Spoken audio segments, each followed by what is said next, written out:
ɓen dawriyankooɓe ɗiɗo yaltuɓe landa démocratie tawtuɓe Romuald Wadagni no hollude ballodiral maɓɓe tigirigi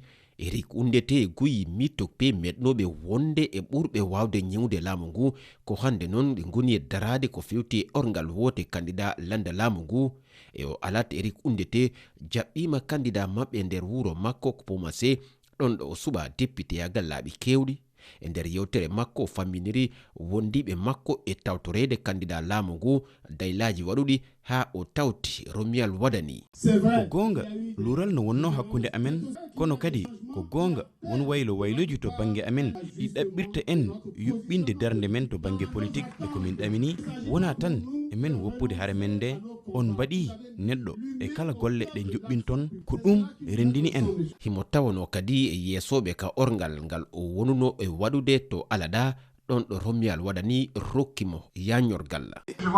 Houndété beele mbiɗa wawi namdadema ne darotoɗa gam yimɓeɓe foɓɓatma kelle. Guy Mitokpè na nandini hoore mum e debbo wasɗo joom galle mum fuɗɗiɗo jokkodiral kesal gam hollude tan o janfaki hay goto o jeeñaari kono wonande Abibou Wurukobu gonnooɗo gollidiɗo landa mum darde maɓɓe hesre nde na nandi e murto ɓe ɗoftaki tan jamiroje woote ɗe.